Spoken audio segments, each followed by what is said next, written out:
E aí, gente boa, tudo bom com vocês? Olha, com muita alegria que eu quero compartilhar com vocês um áudio, não tenho vídeo, infelizmente, né? Mas eu tenho um áudio que foi da primeira pregação que eu vi, né, do pastor Damásio em outubro de 2002. Tá? Eu conheci o Evangelho do Reino em 2002, em junho ou julho ali de 2002 aproximadamente, e eu comecei a caminhar dentro desta visão, né, das 4 dimensões do reino, né, ou seja, já tem mais de 20 anos que a gente compartilha desta visão. E eu achei, né, perdido ali uma mensagem onde o pastor Damásio, bem novo, né, em outubro de 2002, ele já estava nos incentivando a estudarmos sobre os primeiros cristãos, né? A igreja primitiva, a interpretação da igreja primitiva ali. Então, eu assisti essa mensagem, eu estava lá vendo essa mensagem, né? E eu consegui achar esse áudio e eu quero compartilhar com vocês, né? Para você observar que tudo que nós ensinamos, tudo que nós pregamos, tudo que nós falamos continua sendo o mesmo desde sempre, não houve nenhuma alteração. O que é alterado é unicamente o que é para poder somar, né? As somas, sim, mais informações vêm, mais textos aparecem, né? Para poder somar, mas não há ali uma alteração no sentido de que mudou, né, o entendimento continua o mesmo, né? Então, eu vou trazer aqui essa mensagem, né, para que vocês possam estar ouvindo, né, e conhecer um pouco mais, né, do pastor Damásio, esse homem de Deus que eu tive o prazer de ser discipulado por ele aí há mais de 20 anos. Amém, queridos? Fica aí com esse áudio aí do pastor Damásio, o Evangelho da Igreja Primitiva. Fique na paz. Apocalipse capítulo 1, de 4 a 9. Quem tiver a versão igual a minha, pode ler em voz alta. João, às 7 igrejas que se encontram na Ásia, graça e paz a vós outros, da parte daquele que é, que era e que há de vir, da parte dos 7 espíritos que se acham diante do seu trono, e da parte de Jesus Cristo, a fiel testemunha, o primogênito dos mortos e o soberano dos reis da terra. A aquele que nos ama e pelo seu sangue nos libertou dos nossos pecados e nos constituiu reino, sacerdotes para o seu Deus e Pai.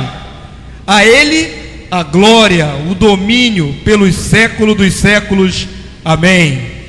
Eis que vem com as nuvens, e todo olho verá, até quanto o traspassaram, e todas as tribos da terra se lamentarão sobre ele. Certamente, amém, isso vai acontecer. Eu sou o Alfa, diz o Senhor Deus, aquele que é, que era e que há de vir, o Todo-Poderoso. Eu, João, irmão vosso, companheiro na tribulação, no reino e na perseverança em Jesus, achei-me na ilha chamada Patmos, por causa da palavra de Deus e do testemunho de Jesus. Amém, amados? Eu gosto demais desse iniciozinho do texto, porque mostra um homem que foi chamado e teve muitos privilégios. E João foi um homem extremamente privilegiado. Existem alguns homens que eu admiro muito, que tiveram o privilégio de ver o plano de Deus completo, apesar de não entendê-lo todo. Um desses homens é Daniel, no Antigo Testamento. O outro é Paulo e o outro é João. Esses homens não contemplaram apenas algumas partes, algumas cenas isoladas do filme. Eles viram o filme todo, só que não entenderam tudo. Amém? Esses homens foram privilegiados. E João, por causa do reino, estava na ilha de Patmos, aprisionado. Eu quero frisar nesse finalzinho do versículo 9, João se apresentando, irmão vosso, igual esse pastor que está falando com você, irmão vosso. Amém? Eu estou me colocando na pessoa de João, irmão vosso e companheiro na tribulação, E agora? Eu tenho companheiros aqui na tribulação? Quantos companheiros eu tenho na tribulação aqui? Amém? Está vivendo tribulação, tem dois motivos: ou é pecado, ou é por perseverança na palavra, porque a palavra traz tribulação. Se está perseverando na palavra, você também é meu irmão na tribulação. E o que mais diz a palavra? Na tribulação e no reino. Amém? Sou vosso irmão no reino. Minha esposa é vossa irmã no reino. A igreja de Jacarepaguá é vossa irmã no reino. E nas tribulações também. E diz mais um finalzinho do versículo: achei-me na ilha de Patmos por causa da palavra de Deus. O que eu quero falar nessa noite, amados, com vocês, é a respeito da perseverança na palavra do reino de Deus. Vocês têm recebido, e eu, claro que já notei isso, vocês têm aberto o coração e têm recebido palavra do reino de Deus. Mas quantos até bem pouco tempo nunca tinham ouvido falar nessa palavra? Quantos no nosso meio? Quantos há muito pouco tempo atrás, antes de receber a revelação, nunca ouvia nada a respeito de reino? Quantos? Todos? Todos, inclusive eu. O reino não é, nos dias de hoje, pregação da igreja moderna. Digo igreja moderna porque eu vou me reportar muito à igreja primitiva. Vou falar muito da igreja primitiva. Mas na igreja moderna dos nossos dias, o reino não é boa nova. Aliás, raramente sai num púlpito a palavra reino de Deus. Quanto mais a explicação de tudo isso que vocês têm recebido no seminário. Mas Deus, na sua soberania, deixou que isso acontecesse. Amém? É a soberania de Deus. Você não tem que questionar a Deus. Senhor, por que nós falamos em reino de Deus estabelecido na face da terra e ninguém mais fala sobre isso? Isso é soberania de Deus. Tem um propósito. E se fosse falar só sobre isso, só sobre a apostasia que está estabelecida na terra, uma semana não dá para falarmos só sobre isso. Mas vamos falar da perseverança na palavra do reino. Amém? Eu quero que você saia daqui convencido nessa noite. Aqueles que já creem plenamente no reino de Deus, eu quero que saia mais fortalecido na fé. Eu quero ser instrumento na mão de Deus para te abençoar nesse sentido. E aqueles que porventura, falo para aqueles que recentemente receberam a palavra, de repente você ainda está meio em duas pernas, está meio andando assim. Será que é? Será que não é? Como é que pode? Só nós falamos sobre isso. Eu quero que você que tem esse coração ainda não completamente tomado pela verdade do reino, eu quero mostrar a você que você pode se soltar totalmente das suas inseguranças e abraçar a palavra do reino. Amém? Em nome do Senhor Jesus. Sabe por que eu falo isso, amados? Porque eu mesmo tive dificuldade. Você quer saber? Eu vou começar essa palavra dizendo um pouquinho, rapidamente, a minha dificuldade. Eu mesmo tive muita dificuldade de aceitar de pronto a palavra do reino. Porque a palavra que estava antes no meu coração não tinha nada a ver com essa palavra do reino. Nada, nada. Totalmente diferente, oposta. E eu tive muita dificuldade. Eu estava fazendo um seminário na época, numa igreja batista renovada. E a palavra do reino, fui conduzido por Deus, pelo Espírito, até o ministério do pastor Arcélio. E comecei a ouvir aquilo tudo, e era totalmente o contrário. Era diametralmente o oposto daquilo que eu cria. Então eu sei qual é a crise para receber a palavra do reino. Eu sei que muitas vezes eu e minha esposa fomos às palestras do pastor Arcélio e saímos de lá com a cabeça inchada, literalmente, parecia que pulsava assim, tum, tum, tum, tum. Tanta pancada na fé que nós tínhamos, que a cabeça saía inchada. E a gente chegava em casa e não conseguia dormir logo de imediato, tinha que ruminar aquilo. E não era fácil, porque era tão diferente. Mas a glória de Deus está nisso, em transformar, em restaurar, em reabilitar a palavra de Deus, a verdadeira palavra de Deus. Amém, amados? Então, porque eu sei que você passou por isso, eu passei também. E eu passei vários meses frequentando a igreja do pastor Arcélio, ouvindo o reino e endurecendo o meu coração. aceitando só algumas partes que eu achava que tinha coerência. Outras partes eu não aceitava. E esse processo levou mais ou menos uns 6 meses só para eu entrar e me fixar na igreja. Depois, numa bela manhã, eu estava com a minha esposa fazendo a nossa devocional de casal e lendo um livro de Salmos. Eu nem me lembro qual era o Salmo exatamente. Salmo 10. Minha esposa é uma bênção, minha ajudadora, me livra de cada situação. Salmo 10. Lendo o Salmo 10 na devocional ali com a minha esposa, eu enxerguei o reino. Você acredita que eu ouvi a palavra do reino 6 meses, não aceitar? E lendo um salmo, você enxergar o reino é espiritual, não é uma coisa normal. Os irmãos que, a esmagadora maioria da igreja que ainda não enxerga o reino, não é porque não quer, é porque não enxerga, é porque é espiritual, porque o reino tem que ser aberto os olhos, tem que cair as escamas.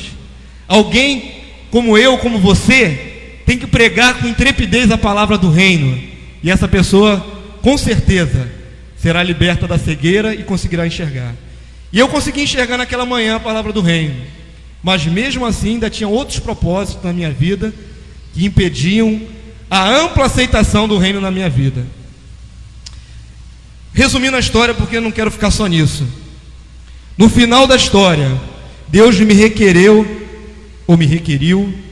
que eu saísse do seminário. Na última semana, nas últimas 2 provas, eu estava com tudo para passar no seminário. Depois de 3 anos caminhando, na última semana, faltando 2 provas, Deus me puxou, me pediu o Isaac. E agora? Não foi sem lágrimas, foi com muito choro que eu larguei, mas eu larguei, porque senão eu estaria me diplomando, passando num curso de homens, agradando a homens, escrevendo o que eles queriam ouvir, mas sabendo que a verdade era outra. Então foi uma prova muito grande para mim, muito grave, muito séria, mas eu consegui passar. E hoje eu posso falar com toda a liberalidade. Um dia eu tive dificuldade. Então quero que você saiba o seguinte: depois que eu abri meu coração para a palavra do reino de Deus, a minha vida tomou um outro rumo, outro impulso, e eu comecei a buscar cada vez mais, e eu caí muito fundo no estudo da palavra do reino. Fui comer a palavra do reino literalmente. Ainda estou com fome, porque tem muita coisa, mas eu comi bastante. Deus me deu graça de ir comendo. Mas uma das coisas que mais me fortaleceu como cristão, porque eu sei que a palavra do reino, quando vem, joga por terra os dogmas todos que nós temos no coração, nós ficamos sem chão. E agora? O que eu vou fazer da minha vida? Será que é? Será que não é? Uma das coisas que me ajudou a fortalecer o coração foi pesquisar se essa palavra é uma verdade de Deus, então ela tem algum reflexo no passado. Eu pensei assim: se essa palavra não é uma invenção nova, moderna, então a igreja já caminhou nessa visão. Eu já via na palavra, no Novo Testamento, mas eu queria ver se a igreja caminhou nessa visão do reino. E Deus é tão gracioso, tão maravilhoso, que me colocou a biblioteca do pastor Arcélio lá na minha casa. A biblioteca dele está lá em casa com livros. E dentro daqueles livros, tinha alguns livros muito especiais. Livros que a maioria dos cristãos não sabem que existem. Livros escritos no 1º e no 2º século da era cristã, por cristãos que morreram pela verdade do reino. Você sabia disso? Você sabia que existem livros da igreja primitiva falando sobre o reino exatamente igual ao que nós cremos hoje? Você sabia disso? Você sabia disso? Então Deus me levou até aqueles livros, e eu falei: se é verdade, se nós não estamos vivendo uma invenção, um modismo, então tem que ter pelo menos alguma coisa que reflita o que nós estamos vivendo hoje, porque a apostasia depois veio e apagou tudo, mas tem que ter um testemunho lá atrás. Aí Deus me deu a graça, fui lendo, fui vendo reino para lá, reino para cá, e reino na terra, e todas as verdades que você puder imaginar que nós pregamos, que o teu pastor prega, tem reflexo na igreja primitiva. Pode crer, eu provo para você, se você precisar. E aquilo foi tão maravilhoso naquela tarde, lendo aqueles livros, que eu comecei a pular dentro de casa e gritar sozinho. Minha esposa não estava presente.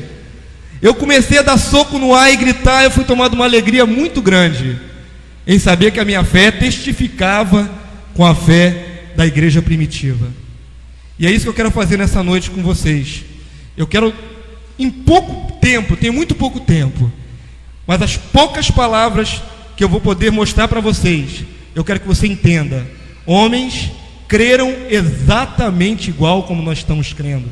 Você não está crendo numa invenção.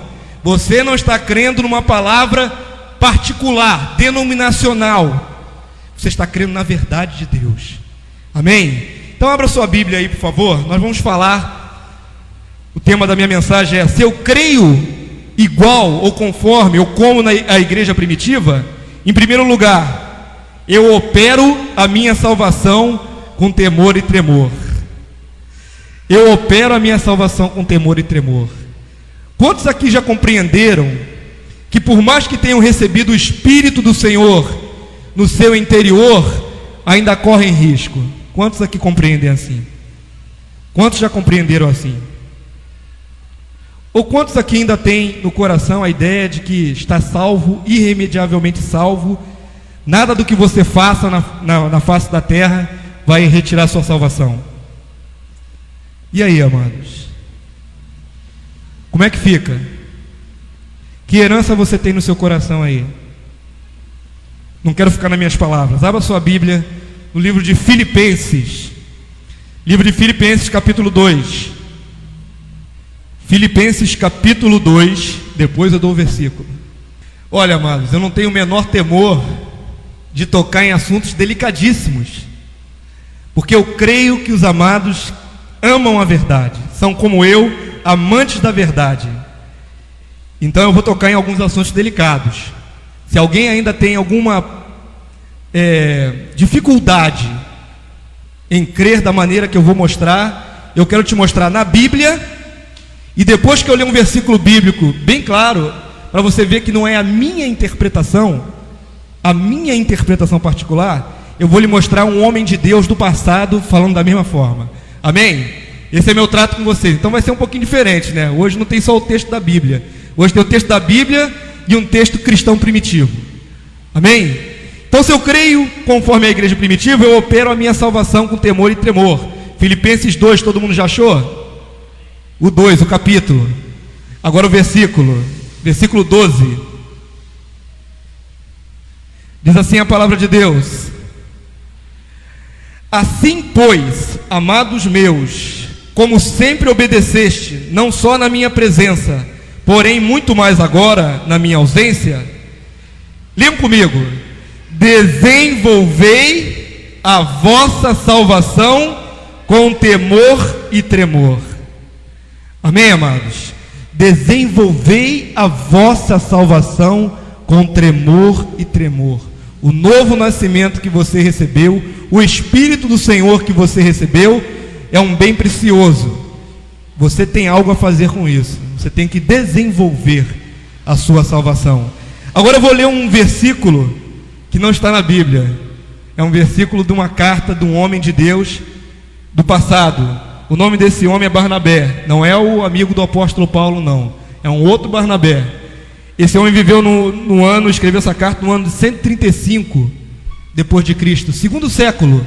135, mais ou menos uns 100 anos depois da morte de Jesus. É logo os primeiros crentes, né? A primeira geração de crentes. Olha o que esse homem diz. Preste bastante atenção no que eu vou ler. Irmãos, devemos, portanto, cuidar de nossa salvação, para que o maligno não introduza em nós o erro e nos atire como pedra de funda para longe da nossa vida. Você entendeu a exortação do irmãozinho antigo? Você entendeu? Quero falar para vocês, amados, mesmo sendo filho de Deus, mesmo sendo nascido de novo, mesmo tendo o Espírito do Senhor, se introduz erro na nossa vida, isso pode ser uma arma do diabo, pedra de funda. Sabe o que é pedra de funda? Vocês sabem, todos sabem aqui que é uma pedra de funda? Quem não sabe, levanta a mão. Não sabe o que é uma pedra de funda? Quantos já viram o desenho animado do rei Davi? Eu vi hoje na casa do pastor Cláudio. Ele estava pondo para assar, a gente estava se admirando no desenho. Só que fizeram Davi com cabelo preto. Davi era ruivo, né? A palavra de Deus diz que era ruivo. Mas pedra de funda é aquela pedra que bota dentro de um pedaço de couro. E Davi rodou e soltou um dos lados. Aí a pedra vai direitinho na cabeça do gigante Golias. É assim que o diabo quer fazer com o cristão, através do erro, nos pegar, rodar e jogar bem longe da vida. Estão entendendo, amados? Estão entendendo que não é uma questão de má interpretação da nossa parte? Há possibilidade do crente ser afastado da vida. Eu poderia decalcar inúmeros textos dos cristãos primitivos. Eles viviam constantemente com temor. O problema de se dizer para o cristão quando ele nasce de novo que ele já está salvo, irremediavelmente salvo, é que o cristão fica relaxado. Fica totalmente relaxado, não precisa fazer mais nada, deita na sopa, né? Deitado em berço esplêndido, está feito tudo, não precisa fazer mais nada. Aí a santificação passa a ser opcional, quando a santificação é imprescindível, sem a qual ninguém verá a face de Deus. Então a igreja primitiva cria dessa forma: a salvação é um bem precioso, deve ser velado. O Espírito que está em nós deve ser desenvolvido com temor e tremor. A obediência, o temor de Deus é algo a ser cultivado todos os dias na vida de um cristão. Porque não pense você que se não fizer assim, você vai permanecer firme na casa do Senhor. Não vai. O diabo vai te pegar igual uma pedra de fundo e te lançar bem longe da vida. Amém, amados? Então, se você crê como a igreja primitiva, eu disse em primeiro lugar que você opera a sua salvação com temor e tremor. Esse é um aspecto. Vou passar para o segundo aspecto. Se eu creio como a igreja primitiva, eu não creio que ao morrer eu vou para o céu. Toquei na ferida de alguém? Será que eu estou sendo grosseiro? Será que eu estou sendo arrogante? Amados de Deus, a igreja primitiva não cria que ia morar no céu. A palavra de Deus não diz isso. Mas como é que nós ficamos num mundo em que até o ímpio diz que vai morar no céu? O camarada morre todo podre, comido de pecados. Mas se você perguntar para os parentes, ele foi para um lugar melhor, foi para o andar de cima, foi para o lado de Deus. Amados de Deus, a igreja do Senhor é responsável, deixa eu dizer isso para você, a igreja do Senhor é responsável por todos os homens na face da terra crerem que ao morrer imediatamente vão para o lado de Deus. A igreja ensinou isso à humanidade. Agora a igreja também é responsável em ensinar a verdade. A igreja é totalmente responsável em ensinar a verdade. A palavra de Deus diz assim: Deus não leva em conta o tempo da ignorância. A nossa ignorância foi herdada. A nossa ignorância não foi culpa nossa, foi herdada. Você já nasceu de novo num contexto de ignorância muito profunda, de sequidão, de negrume. Mas Deus tem revertido esse processo. Ele tem nos dado a verdade, aberto nossos olhos, ungido os nossos olhos, tem entregue a revelação a homens que têm a coragem de abrir a sua boca e dizer: o que está estabelecido não é verdade. A verdade de Deus é esta, a palavra de Deus é esta. Amém, amados? E eu quero encorajar você a ter a mesma coragem. Foi até redundante agora. Encorajar a ter a mesma coragem. Eu quero que você tenha coragem, ousadia no Senhor, para afirmar que ninguém morre e vai direto para o céu. Quero que você mude seu conceito, se você ainda tem alguma dúvida. Aqueles que não tinham essa dúvida já conseguiram converter o seu coração, glória a Deus. Mas se você ainda tem dúvida, abra sua Bíblia, por favor, no livro de Lucas, capítulo 16. Lucas 16. Todos acharam? Lucas 16? Quem achou, diga amém. Glória a Deus. Amém. Eu gosto muito de comunicar e ouvir vocês também, tá? Não sou egoísta, não gosto só de falar não. Se eu pudesse, virava palestra, mas como eu tenho pouco tempo, vai ter que ser pregação mesmo. Vamos lá?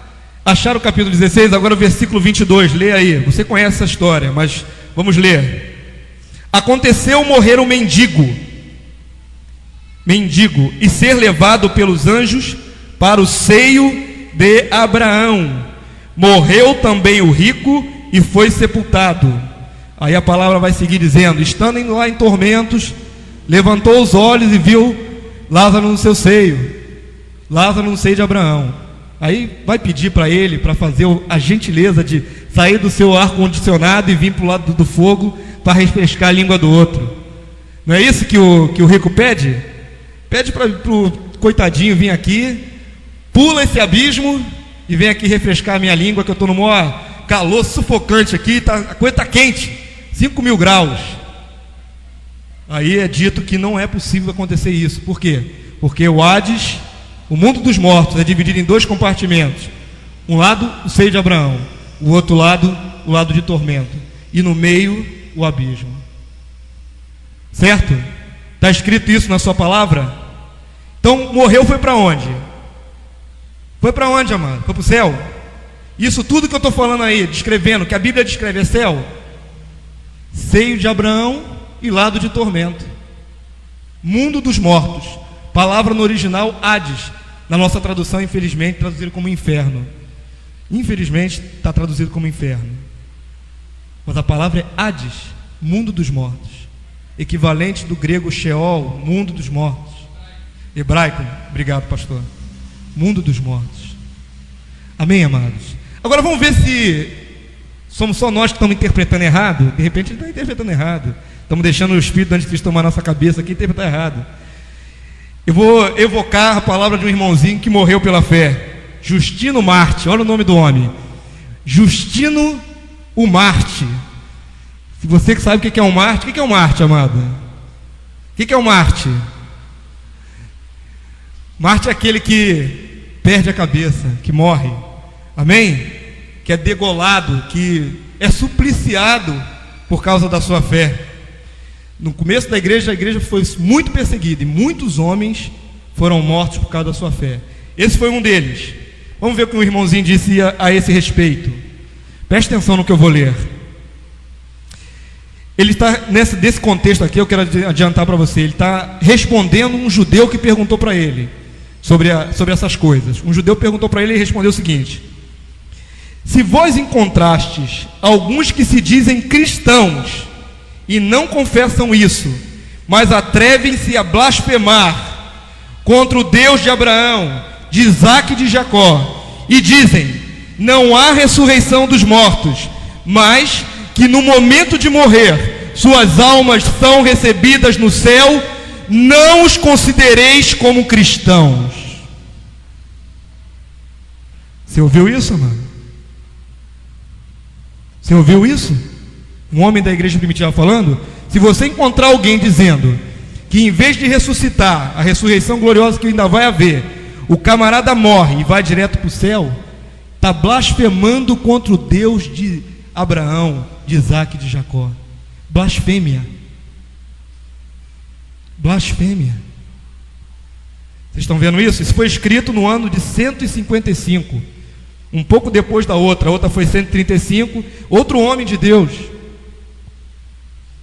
Eu quero encorajar você a ser muito ousado naquilo, nas suas convicções sobre o reino. Eu quero restaurar a ousadia na igreja do Senhor. Isso só pode ser feito através de profunda convicção de que você não está falando uma blasfêmia. Não é você que está falando uma blasfêmia. Apesar de não haver eco da nossa palavra na maioria da cristandade estabelecida na face da terra. Mas eu quero continuar. Se eu creio como a igreja primitiva, em primeiro lugar, eu opero a minha salvação com temor e tremor. Eu não creio que vou morrer e ir para o céu. Eu creio que se eu morrer, ressuscitarei incorruptível. Amém, amados? Essa é a crença que nós temos que ter no coração. A ressurreição em incorruptibilidade. Palavra difícil, né? A gente vai aprendendo. Aliás, é bom você ir se exercitando. Você vai ter que falar essa palavrinha. Fala para o seu irmão aí: eu vou ressuscitar. Se eu morrer, eu vou ressuscitar incorruptível, no corpo glorioso. Amém, amados? Aleluia, glória a Deus. Aleluia. Você vai ressuscitar num corpo incorruptível, glorioso, tal qual do Senhor. Amém? Você ouve isso aí fora, em algum lugar? Infelizmente, amados. Não é exaltar o que nós temos, é para você compreender a magnitude do dinamite que você tem nas mãos. Você tem que compreender isso. Eu creio no meu espírito que daqui sairão valentes para vários locais no mundo para pregar essa palavra. Eu creio que você vai se tornar um desses valentes.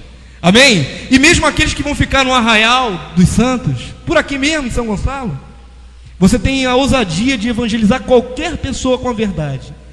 Basta você ter convicção. Então eu creio que você é incorruptível. Essa palavra tem que ser constante no nosso vocabulário. Fazia parte do vocabulário de Paulo, fazia parte do vocabulário da igreja primitiva. Então nós temos que exercitar, amém?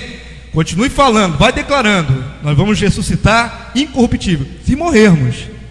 Ainda tem esse detalhe, porque eu tenho falado lá em Jacarepaguá que não vou morrer. Ué, eu tenho o direito de falar isso, a menos que eu seja um mártir, porque ainda tem gente para morrer por causa da verdade. Isso é verdade. Apocalipse prevê que no final dos tempos alguns ainda vão morrer por causa da verdade. Lá eles brincam comigo dizendo que eu sou mártir. Já profetizaram direto, né? Fui eleito mártir. Não sei se eu vou ser mártir não, eu quero viver. Eu quero dizer igual a Paulo, olha. Eu que fiquei também, né? Vou ler o texto, vocês vão ver. Paulo diz assim: eu também, um vivo, serei transformado. É melhor ser transformado vivo do que ter que morrer e depois ressuscitar glorioso, né? Não é bom? Já pensou que coisa maravilhosa? Ao invés de você ir descansar no Seio de Abraão, que é um lugar refrigerado, é bom. É bom. O pastor Arcélio diz que é sala VIP. Sala VIP, é só para os VIP. É refrigerado, o outro lado é quente, mas aqui é refrigerado. Mas é um lugar na morte. A palavra de Deus diz assim, o Senhor Jesus: edificarei a minha igreja, e as portas do Hades, do mundo dos mortos, não prevalecerão contra ela. A palavra inferno, muito mal traduzida aí, é Hades, mundo dos mortos. O Senhor vai edificar a sua igreja de tal forma que ela vai ser poderosa, e um dia ela tem que ir à tona, vai explodir igual quando você tenta segurar alguma coisa debaixo d'água assim. Já tentou segurar uma bola debaixo d'água, uma bolinha de plástico? Você faz uma força terrível para botar ela para baixo, quando você solta ela sobe que sobe. Assim será a igreja do Senhor Jesus Cristo que está no Hades. No dia que a igreja do Senhor vier, quando o Senhor estiver voltando, a igreja levanta na terra, pum, reúne com os que estão vivos, são transformados, e todo mundo se encontra com o Senhor nos ares. Amém? Mas a igreja que está lá vai ser edificada até o ponto do inferno, do mundo dos mortos, não poder mais suportá-la, segurá-la. Amém? Já mandei vocês abrirem a Bíblia? Ainda não. 1 Coríntios. 1 Coríntios capítulo 15.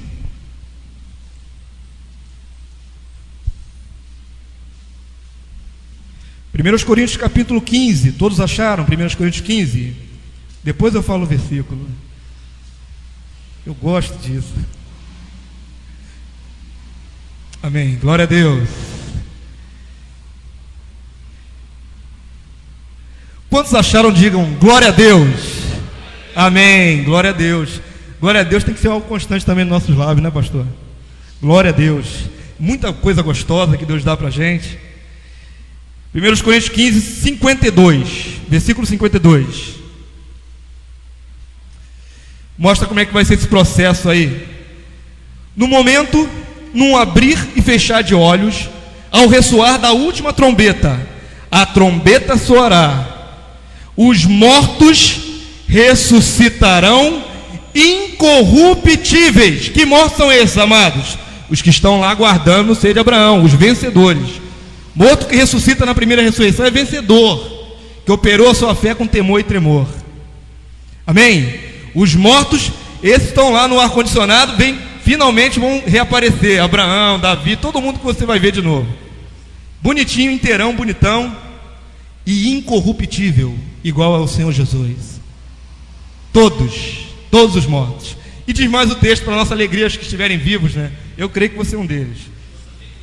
Eu acho que você é um deles. Aí Paulo diz assim, porque Paulo pensava que Jesus ia voltar naquela época, ele pensou que ia estar vivo ainda. Ele diz assim: e nós, se incluindo, seremos transformados. Amém, amados? Você, se passar para o ar-condicionado, lá no mundo dos mortos, se preocupa não, você vai retornar ao seu corpo. E digo mais, um corpo aperfeiçoado, um corpo muitas vezes melhorado. Se você não gosta de alguma coisa no seu corpo, se você não gosta de alguma debilidade, de alguma enfermidade que você tem no seu corpo, esquenta não, isso é bobagem. Quando você ressuscitar glorioso, seu corpo vai ficar maravilhoso, vai ficar igual ao do Senhor Jesus. Não digo a fisionomia, já pensou? Deve manter a fisionomia de cada um, mas o corpo já não é mais o mesmo. Não é mais o mesmo em qualidade. Amém? Tem que medir bem minhas palavras, senão alguém vai pensar que vai voltar com o corpo igual ao do Senhor Jesus, literal, né? Barbudinho, se é que tinha barba o Senhor, não sei. Naquele dia nós vamos ver. Amém? Agora eu quero mostrar para vocês essa mesma compreensão num outro pai da igreja, num outro homem de Deus. Deixa eu ver se ele foi Marte. Foi Marte. Esse homem que eu vou falar, eu vou apresentá-lo primeiro. Policarpo, bispo de Esmirna. Policarpo foi o homem que aprendeu a verdade dos lábios do próprio apóstolo João. Apóstolo João fez discípulos. Quando ele morreu, já bem velhinho, diz a história, já com quase uns 100 anos de idade, o apóstolo João foi um dos que mais durou dos apóstolos. O resto tudo morreu rapidinho, mas ele durou pra caramba. Depois que ele sai de Patmos, ele fica preso nessa ilha aí, sai daí, ele não morre aí nessa ilha não. Ele volta para Esmirna, e ele tinha discípulos. Um desses homens que aprendeu a fé diretamente dos lábios de João foi Policarpo. Policarpo morreu de uma maneira assim maravilhosíssima, se é que se pode dizer isso. De repente eu sou Marte, eu gosto dessas coisas, né? Maravilhosíssima a morte de Policarpo. Puseram o homem na fogueira, tremendo Coliseu. Você sabe aqueles filmes do Coliseu Romano, que ainda há algumas ruínas? Imagina, cheio de carniceiro lá, mata, mata, mata. Aquela torcida do Flamengo querendo sangue. Sabe qual era a distração do povo? Morte de cristão. Você se imagina, tremendo Maracanã, você lá na frente, um monte de gente querendo seu sangue, você lá olhando aquele monte de gente. E agora, nega ou não nega? Policarpo era um homem maravilhoso e foi morto diante de uma multidão. Botaram o homem em cima da fogueira. Quando acenderam o fogo, diz os testemunhos daquela época, houve um milagre. Ele não pegou fogo no homem. O homem em cima da fogueira, lançaram fogo na fogueira. Imagina uma fogueira bem grande, um pilar e o homem amarrado no pilar. E não pegou fogo. Não é que não pegou fogo a lenha pegou fogo, mas ele não pegava. Parecia que o homem estava, não sei, molhado. Não pegava fogo no homem. Aí tiveram que furá-lo, porque senão ele não ia morrer. Aí perfuraram ele, e diz a história que saiu tanto sangue que apagou, chegou até a apagar o fogo. Essa foi a morte gloriosa de Policarpo. Com certeza no dia da ressurreição, o corpinho dele não tem nada de marca de fogo, de espada, nada disso. Mas olha o que disse esse homem, amado, sobre a incorruptibilidade, sobre a igreja gloriosa. Diz assim: se o aguardarmos nesse mundo, ele exortando a igreja, ele nos dará em troca o tempo futuro. Nós perseveramos agora e recebemos o tempo futuro em troca. Pois ele, o Senhor, nos prometeu ressuscitar-nos dentre os mortos. E se a nossa conduta for digna dele, também reinaremos com ele, se tivermos fé. Amém, amados? Tá ouvindo o eco da tua fé? Você está ouvindo o eco da tua fé? Isso faz mais de 1800 anos. Homens iguais a mim e a você, de carne e osso, passíveis de morrer, crendo que se tivermos fé e perseverarmos, reinaremos ao lado do Senhor Jesus. Amém, amados? Uma salva de palmas ao Senhor, Ele é digno. Amém. Essa promessa é muito linda. Glória a Deus. Amém. Dentro das convicções que eu quero deixar no seu coração, eu já falei que você tem que operar sua fé com temor e tremor, porque é passível de você perder a sua fé se você der brecha. Eu já falei que você não deve crer que vai morar no céu assim que você morre, porque isso não é bíblico. Você deve crer que você vai para o lado dos vencedores, o lado dos vencedores. Espero, né? Espero que você se encontre lá. Se você chegar do lado do outro lado e sentir que está muito quente, estranhe. Chegou lá do outro lado, morreu. Chegou lá do lado, pô, que está quente, disseram que ia ser geladinho. Aí você estranha. Alguma coisa está errada. Se você ficou do outro lado, alguma coisa está errada. Mas eu espero que você esteja do lado do vencedor. E mesmo que você esteja lá, vai ressuscitar. E se você foi fiel ao Senhor, você vai reinar com o Senhor os 1000 anos na face da terra. Amém? Então, por último, para coroar a nossa convicção, eu quero que você creia que o reino é na terra. Será que eu preciso falar isso? Acho que não precisa não, né, pastor? Que o reino é na terra, você já sabe. Vamos lá. Eu creio que o reino será estabelecido na terra. Quem crê nisso? Amém? Se há alguma dúvida no seu coração, abra Apocalipse capítulo 5, versículo 10. Você já deve saber até de cor.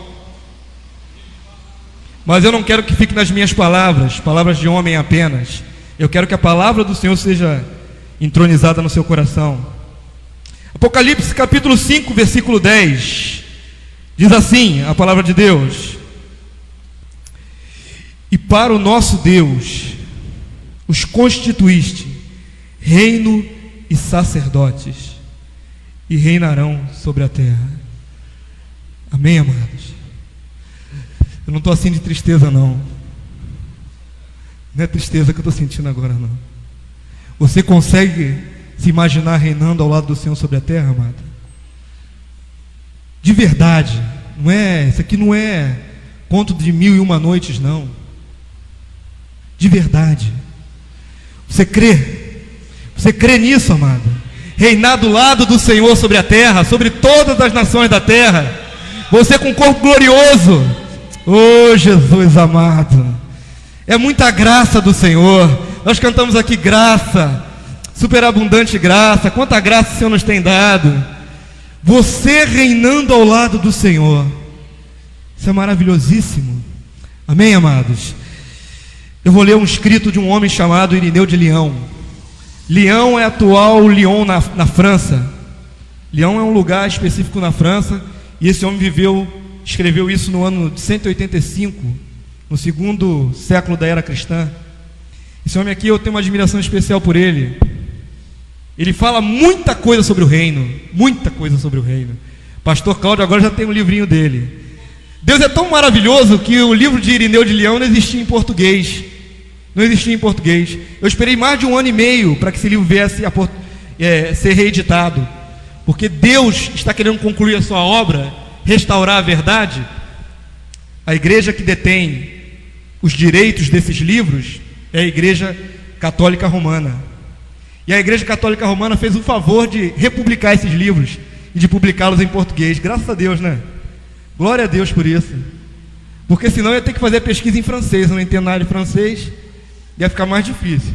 Mas graças a Deus, depois de 1 ano e meio de esperando, o Senhor fez com que aqueles homens, eles nem sabem o que eles nos deram.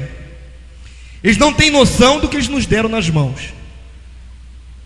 A fé da igreja primitiva está vindo todinha de volta. E você vai ver o reflexo da sua fé na igreja primitiva. Amém?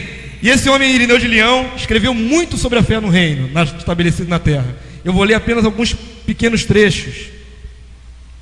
Diz assim, Irineu de Lyon, não é a Bíblia não, amados? Pelo amor de Deus. Você vai dizer assim, ó, pastor Cláudio trouxe um pastor aí que veio trazendo uma Bíblia apócrifa, uma Bíblia trocada aí. Não é a Bíblia não, estou falando do homem de Deus, também Marte, também morreu pela fé. Diz assim o escrito desse homem: o Senhor virá do alto do céu, sobre as nuvens, na glória do Pai, e lançará no fogo o inimigo, com todos os seus seguidores. Para os justos trará os tempos do reino, isto é, o repouso do 7º dia santificado, e dará a Abraão a herança prometida, aquele reino, diz o Senhor, ao qual muitos virão do Oriente e do Ocidente para se assentar à mesa com Abraão, Isaque e Jacó. Amém, amados? Naquele dia, Abraão sai lá do lugar onde ele está, abraçando todo mundo lá, né? Sei de Abraão, está abraçando todo mundo lá. Vai sair de lá para receber a sua herança, o reino prometido. Amém, amados? Há um reino que foi prometido a Abraão, é o mesmo que te prometeram, exatamente o mesmo. Amém? Diz mais ainda Irineu de Leão: todas essas coisas não se referem, presta atenção no que eu vou dizer agora, todas essas coisas que nós falamos sobre reino, não se referem a mundos supracelestes, não está falando de lugar celestial, mas aos tempos do reino, quando a terra será renovada por Cristo. Amém, amados? A terra será renovada por Cristo, e Jerusalém será reconstruída conforme o modelo da Jerusalém do Alto. Quando Jesus voltar, a sede do reino é em Jerusalém. Podem os árabes fazer pressão à vontade para tentar dominar Jerusalém, podem os judeus que estão lá pegando em arma para defender aquilo lá, pode a igreja católica romana se interessar, se pudesse a igreja dominava Jerusalém, podem cobiçar à vontade, porque na verdade quando o Senhor voltar é lá nosso lar, no milênio, pelo menos durante o milênio é a nossa casa, é sede do governo do reino na terra, é Jerusalém, reconstruída, e diz um outro escritor, embelezada, aumentada e embelezada. A palavra de Deus diz que quando o reino estiver estabelecido, as pessoas dirão: vinde e subamos ao monte do Senhor, porque de lá vai proceder a lei, a palavra. Os povos vão ter que ir ao monte de Sião, a Jerusalém, porque o Senhor estará lá entronizado, os santos ao seu lado, e de lá sai a palavra, a luz na qual os povos vão andar. Amém, amados? Isso é verdade inequívoca. Não está falando de nada em lugar supraceleste. Está falando na terra. Amém, amados? Para terminar, ele diz mais uma coisa que eu achei assim tremendo, não podia deixar de fora. Diz assim: ele renovará a herança da terra. Já falei, todo mundo aqui já crê nisso. Crê nisso, amado? Crê nisso? Deixa eu falar uma coisa antes de fechar. Eu gosto de interromper a minha própria pregação. É engraçado, né? Aí você presta mais atenção. Deixa eu falar uma coisa para você. Eu sei o medo que você tem de ser comparado com aquela seita chamada Testemunho de Jeová. Eu sei que você tem esse medo, porque eles falam que vai restaurar tudo aqui na terra, vai ficar tudo colorido, vai ficar tudo bonito de novo. Os leão, você vai mexer no leão. Eles falam isso, não falam? Você tem medo de se equiparar a eles? Deixa eu dizer uma coisa para vocês. Isso é verdade. Isso é a pura e mais cristalina verdade. A palavra de Deus tem textos, vários textos citando isso no Antigo Testamento, e os pais da igreja, a igreja primitiva, não negou isso não, pelo contrário. Se eu pudesse, e eu ainda vou poder, se Deus me permitir, voltar outras vezes aqui, te falarei mais sobre isso, amém? Realmente a natureza vai ser restaurada. Realmente o animal vai voltar a comer palha, como diz em Isaías. O leão pastará com o carneiro. Realmente isso faz parte da restauração de todas as coisas. Tudo que o diabo se apoderou quando Adão tropeçou é totalmente restituído ao povo santo quando o Senhor Jesus voltar. Amém, amados? Tudo, não nada do que o diabo estragou fica estragado. Tudo é recuperado, tudo é restaurado, tudo é renovado. Amém? Diz assim, para terminar: ele renovará a herança da terra e restaurará o ministério dos filhos de Deus. Como diz Davi, ele renovará a face da terra.